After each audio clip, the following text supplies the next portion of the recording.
Hey guys, welcome to an Inside the Sale. I had the honor and privilege to actually, we're in Carlsbad right now, okay? And we got a new office that we just opened up, and this is like really like the first time I had some folks sit down in here and like outside of testing, so there may be some technical difficulties, but I bet you there won't be, because we had a really good guy hook this up, and like he's really good at his job, you know what I mean? So I'd be like, nah, that probably ain't gonna happen, but I say that more for me. But I got Klint. Klint, how do you say your last name, dude? None to Prita. None to Prita. Yep. I wasn't even gonna try. Okay, I'm sorry. I wasn't even gonna try. And we got my man Steven Yee in the building. What's up, dude? What's up, dude? That one's way easier. It is, right? it's way. It looks exactly the way it sounds. You know what I mean? And then like, how do you? It'll be on the screen. You guys can see how to spell Klint's name, and you just be like, all right, it's just Klint K. That's his name. All right. So it's good stuff, dude. So we want to take some time today to really get into not only, this is inside the sale, okay? So we want to get into not only how do we take the leads, get in front of people, what are the products, there's a lot of important things to look at, but really I've been in this business now, this is my 10th year in the business, and what I've seen over the years and things just progressing, and really over the last 3 years, how progressive stuff, it's like when Facebook leads dropped, I went like, oh, we're in another league now. This is different. You know, and some folks took advantage of it, and some folks didn't. And I'm seeing a lot of different avenues in this spaces. And I mean, and we're going to talk about some of these lead types and things that weren't around. And it doesn't mean, oh man, they went up the hill through the snow. It's just like, dude, if you just knew what was out there. And there's almost so much stuff out there, it's confusing. So our job today is to kind of clear it up a little bit. All right, I want to give you Sean says have a master's in minimization. Okay, like really, it's like how simple. Like, well, these leads, and I heard Andrew one time talk about like an $80 lead versus a $9 lead, and I think he said, "Hey, could anybody really tell me that $80 lead's 9 times better than this one? Like 9 times, like 9 times better?" And everybody's like, "No, no, it's not 9 times better." Right. Does that mean it was so? But with that comes understanding. Comes you got to know what you're getting yourself into, and Klint is back-to-back Hall of Fame years. Okay, is that right? Yeah, it is. How many families does that mean when you hit Hall of Fame? Over 400 annually. Over 400 families helped. That's a lot of families, man. All right, that's and over the past 2 years, I'm guessing you've seen some change when it comes to speed, leads, even the speed of policies getting placed has changed, which drastically dictates your cash flow. Even e-apps. Yes. You know what I mean? Like just the whole e-apps and just, there's so much that's this allowing, I'd say, the new agent or the person that goes, you know what, I want to give this a go. You remember when we used to scrub apps or hire someone to scrub apps? That was a full-time. Clint's like, what are we talking about? He doesn't even know. Dude, that was a full-time job. It was. All right, person. It was a full-time job. You had to have, my handwriting looked like Dr. Seuss.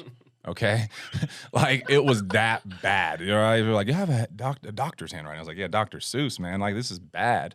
But Klint, what are some things over the past couple years? Okay, because how long have you been licensed? About 2.5 years.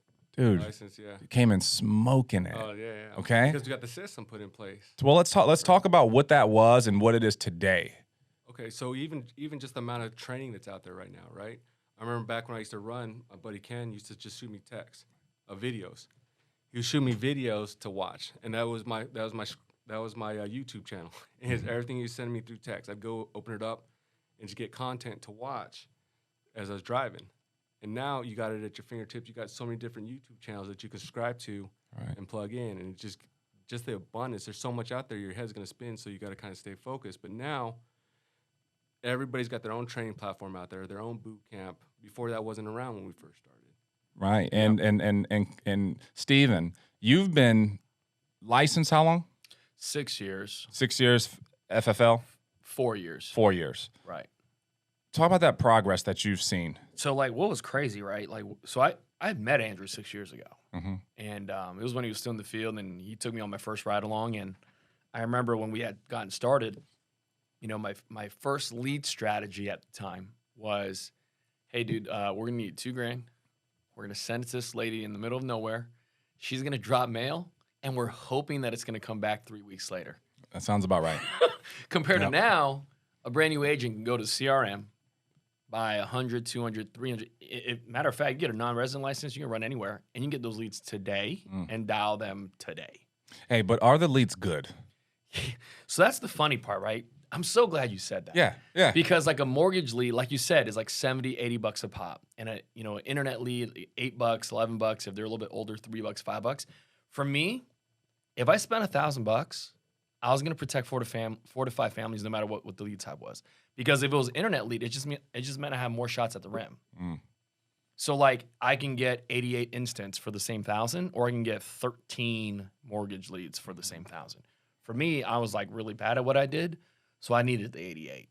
Volume. Does that make sense? Like I needed more. Like if I said, Dom, you need to score 30 points, but I'm only gonna give you 30 shots. Got it. Versus shoot as many times as you want. All right. So I want to dig into that because it's all perspective. Right. But if you don't know, then you think, man, I'm not doing well. Right. Right? Like if I buy 100 internet life leads, okay, 100 brand new ones, if they're age 1, 2, 3, it really don't matter once you get to the 1, 2, 3, you're going to need about, I'd say 50% more leads. Okay. So I need about 150, maybe 200 if they're aged. I'd say 100 for sure. I'm expecting to book 15, 20 appointments out of those. Right. Yep. And this is like, oh, you're really good on the phone. And just like, no. It's not being really good on the phone. All right. And you shouldn't expect, because the problem is we buy 100, we expect to book 40, 50. Do you know what I mean? And and it doesn't mean that week that you won't book 30, but typically it's every dial session I'm going, I need 100 of those internet leads. I'm going to get 15 to 20 of them to book. Probably I'm going to get 30 of them to pick up. Okay. You're like, really? That's 50%. I know. Well, that's okay though. Like who said we're going to book 100% of the people who pick up the phone? Right. Who said that? You know what I mean? Like nobody said that. Hopefully if they did, they lied to you. Okay. You're not going to book 100%. All right. But you need to know that, like, say with a mortgage lead or a direct mail lead, my book percentage is probably like 75, 80% on a direct mail piece.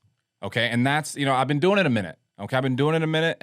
But on an internet, it's not that. Right. And I think we need to let people know that. Like, you're not getting the same. You're like, oh, well, I saw this person on live dials. Like, you see that person says they're calling from the Mortgage Protection Center. Right. 9.9 times out of 10 times. Okay. Did they tell you that, like you need to listen to some but the thing is, just believe it and don't have these expectations of, man, I'm just going to kill it. And it's not bad. You just think it's bad and it's really not, So that's a great point you just bring up, dude, because it's all about perspective with the leads and knowing the work that you're going to and what comes with it. But Dom, like, here's the crazy part. People get mad about, like, hey, I got a $11 lead and the phone number was wrong. I was like, dude, I got an $81 lead and the phone number was wrong. 100%. I got Fast one. I get one back and it says, "Hey, here's my number, but don't bleep and call me." Right. And then I'm supposed to be pumped up to call. And I paid $85 for it. See, but there's zero emotion when it comes to it. Zero. You cannot have emotion. Any lead type you're running. You get those memories on Facebook. And I remember when Facebook leads dropped, people were going crazy. You know what I mean? Like, what's the next vendor? And I was just like, oh my God, I had to and that's what I loved about being in the field and actually not just looking at lead types but actually putting them in play. Right. Was because I started to really, because if you don't know, you don't know. Yep. Right? Yep, and you start to think, well, this one has this one and this one has, so I just tried them all. And what I realized, it wasn't about the quality of the lead was about the same with everybody. It was about the speed in which I can get the lead. Yeah, you used to wait like 2 weeks to get even just 40 of them. Right? Correct. This business, and that's why I'm like, yeah, you want the premium ones. I'd be like, no, give me the ones that like y'all say free on them, and that y'all can get a return like of 100 today. Okay, because I believe that people just want life insurance. Like it doesn't. I don't start looking at leads and go, well, what does the ad say? I was never one of those. What's the ad say? Because I didn't think that like it wouldn't be an appropriate relationship if they sold me something that I couldn't continue to make sales with and help people. That wouldn't make sense. Can we talk about that though? Like, so on direct mail, you know what it says, and they still give you the same objections as the ones that you get on the internet. Yeah, but just how you navigate those objectives, Right? really, essentially. Right? At the end of the day, it's the phone skill. That's it. And with 7, 8, 3, $1 leads, you get a lot of at bats to get really Right. good on the phone. Really good. Really good. And I think we got to know that getting into the phone. All right, let's talk about the phone a little bit, dude. Klint, Yep. you pound it out. One thing I love about you is that we share an office, right? And I see you dialing, right? And you dial all day, nonstop. Okay. Yep. Some folks think, well, you just getting there. People just so good. They just finished. All Hall of Fame producers just book 10 appointments in an hour and they're just done. Right? Talk to us about the grind. What does that look like? What do you do? What's your like? Because you put in some work on the phone and I love it. It's you know what I mean? nonstop. Yeah, it's just to get. I got to set myself up for my next 2 days, right? And so I'll do whatever I got to do to set up. If I start to road that time, guess what that does? I set myself up for failure. If I'm not diligent on staying focused to set myself up, I'm hurting myself. How many are you booking out of 10? Out of 10, it just Yep. depends, right? Out of 10, Just give me a roundabout number. If you ask me out of 10, dude, I'd be like, 6, 7. What's yours? Depends. I'd say maybe 4 to 6. Depends. 4 to 6. Okay. Depends. You're working on your internet leads. Yeah, I'm doing some internet leads. Yep. If I'm doing internet leads, I'd say I book maybe 100 at 10 to 15 out of 100. And how many people pick up How out many of the people pick 100? up? I can maybe get if I'm mashing all day, I'll get maybe 20 with a mix, right? Yeah. 20 pick up, I might set 5 to 7. We pick up 5 to 7. Yeah. How many families you helped last year? Last year over 485. See, some folks would go, man, that's not a very good percentage. I'm like, it's just about how many families you want to help. We got a thing that says whoever helps the most families wins.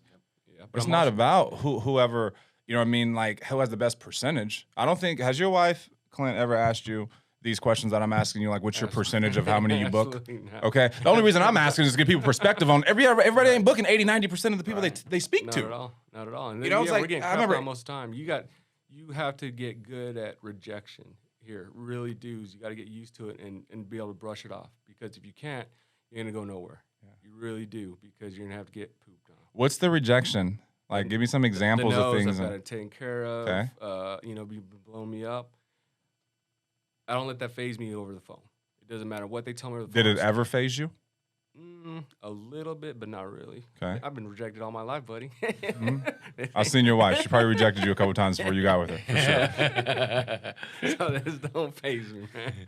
And so you got to have that thick skin here, because if you don't, it's going to eat you alive, and you're going to get all wrapped up in what people are telling you, and you're going to let that get to your head, and it's going to slow you down. I've heard agents talk about, oh, this guy cussed me out. Now I just don't want to dial. Well, guess who's losing? You.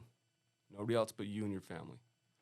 Right. Because that guy or woman that he called, they forgot about him. See, it was an activity for them. Yeah. You know, they just say some stuff. But I'll still get in front of them. I won't hesitate to get in front of them and door knock them. I'll let them tell me to my face is when I'll resolve a lead. So you've had people that told you no on the phone and then you knock on their door? 100%, yeah. Do you bring up that you're the person who called them, or how's that work? Not at all. So walk me through that. So you just walk up to the door. How's that Like, go? hey, I'm here. I'm the local underwriter assigned to you. I'm here because you requested this information. They sent me out here because they're unsuccessful in reaching you. Do you give it like time, or is this like if they say no on a Monday, if you're in the area on Tuesday? Oh, dude, if I'm in the area, man. If I'm in the area, I'm mapping out and I'm door knocking for sure. Yeah. I think that may be the difference, Steve, with that Hall of Fame Oh yeah. mindset. You know what I mean? It's the extra step. Yeah. Oh yeah, little things. Yeah. We got our schedule, but it's also what you're doing in between that time to get in front of as many people. How much? And this is good stuff, man. I'm thinking. I wrote when I was full time in the field. I would there was two things that I'd be like not looking to write, right? But I would be like, well, if my extra door knocks per week, I'd probably get like 2-3 sales off of door knocks and families helped, and I'd be like, well, that right there is gonna help me with my lead flow. 100%. You know what I mean? Pay for your batch. Yeah, my lead flow. It's like those things. I think you start creating these things, and I remember what was that? Children's whole lives. Do you know what I mean? Like those. Like I'd be like, dude, that right there, those are killing it. Do You know what I mean? There were so many of them. I was like, dude, that's taking care of that. That's awesome. You know what I mean? But I think you just got to be mindful of these things. All right, Steven, you had a run to Hall of Fame that was unlike. I love to watch it. You know what I mean? Like it was amazing. It was amazing because you weren't afraid to go like, hey, here's some of the things that like I wasn't doing, and I got this amount of time to make up for what I wasn't doing. Right. You know what I mean? Like straight up, and it was very transparent and going like, hey, dude, here's what it is. Walk us through like what those commitments were, some sacrifices that were there, okay, right. and really why, if you're willing to work. So that you can do it. So that year when I made the commitment to go Hall of Fame, I was still coaching high school basketball. So like January, February is where you're pushing league season into playoffs. And so if anybody does the math, 400 families divided by 12 months is average 33 families, right? In January and February combined, I only did 30 families. So right off the bat, right from the get-go, I was already behind. And at that point, you have the option to go, hey, next year. Or you can go, I'm going to catch up, right? Well, guess what happened in March? That was COVID. Whole country shut down. And so we just stayed in the field. What was funny was I just stopped looking for the numbers. And I was like, I'm just going to go work. And if I did 350 and I had a bad year and I did 350, more than almost anybody else in the industry, that's not at FFL, right? So I was like, I'm just going to go to work. And what was fascinating was, like, my months would spike. I would have, like, the first 2 months was 15, 15, and then it was like a 27, and then it was like a 20, and then it was like a 50, and then it was like a 32, and then it was like a 40. And then you're like, but what I realized was, like, I was always leveling out about, like, 25 to 30, right? So I get to about December, and I'm looking at the CRM. This is how bad it was. It's at 365. And I was like, ooh, if I have an average month, it's a done deal, right? So I write this extravagant post on Facebook. Can't believe I got here. I had this shirt that I won at Andrew's event last year, wore to sleep like 80% of the time, said next Hall of Fame producer. And I'm like, I'm hitting this. Like, and everybody's like, you got this. It's a wrap. Like, can't wait to see you cross the stage. And then Ed Terrell called me. He goes, hey, just want to let you know you're not at 365. You're at like 335. And once again, you have the option to go, I can take the post down, or I can just suck it up and go to work, right? And what was fascinating was I gave up a lot that year. I gave up dinners with my family. So like that year, like we ate dinners like once a week because the other 4 to 5 weeks or 4 to 5 days, I was on the field. And so what I realized was if you do something long enough, an average will appear. And what my average was is if I ran 30 appointments every single week for like a full month, like 4 weeks, I would do on average 45 to 50 families protected. So now I was like in a time crunch because it was December week 2. Right. And I'm like, there's 4 weeks left of the month, but I got to do 6 weeks of volume. So what I did was I compressed. I was like, okay, if 30 gets me 50, then that means 45 gets me 75. I hit my mark. So I said, cool. Instead of running 8 appointments a day, run 11. And that's all it was. It was we doubled up on the lead flow because we had to get the extra, 15 appointments a week. And we did 6-week production in 4 weeks. And yeah, it was work. Like, I was in the field 4 or 5 days a week that month. But what was the fascinating part, Dom, and I share this with everybody that I talked to. After that month was over, I was like, dude, it wasn't that difficult. If I wanted to do it again, I could. Like, I just blew the lid off on that. Yeah. You know what I mean? And then I'm like, wow, like Jake Conan, Easton Patton, Jonathan Persina, and those guys, I can do their production if I just did this the whole year. Yeah. Yeah. And it's amazing what we can, the limits we put on ourselves. Yeah. And hopefully, like Mike Schroeds right now is on a run. All right, 300 appointments in the month. Wow. Okay. He's running 10 he's out there every day, 10 appointments a day, leading from the front. You say field to integrity, you know? And what he's doing right now is really taking the lid off. It's that whole 4-minute mile thing. Mm-hmm. You know what I mean? It started somewhere. Mark Mead was early on, killing it. You know what I mean? And then next thing you know, you got the Twardowskis come in, right? And you got Steve come in, throw it a fourth quarter Hail Mary. You know what I mean? You know what I mean? It's just like, dude, where's this stuff coming from? Then like this belief just starts vibing throughout the whole company. And it's just like, dude, like we can do it. Right. Like you can do it. That's what's awesome. Is it's all really just numbers from there, right? Once you get dialed in, now you know what marks you have to hit to get there. And it's just, are you willing to do the work? And what stops you is emotion. Yep. Emotion seeps in. Yep. You know, you get that charge back, and you're like, do I still buy leads today? Right. Or do I work the ones from last week? Right. Those are the decisions that we have to make as business owners. Yeah. You know, those are the ones. Those are the ones that separates us. You know what I mean? Like you double down when it's time. You just said I doubled down. Steve said he doubled down on leads. Right. Most people, well, let me see what I can do. When I squeeze out. I'm all in. Let's go. So I appreciate you guys helping out. This has been fun. All right. And apologize for all the bad cuts, but we're trying. Later, fellas.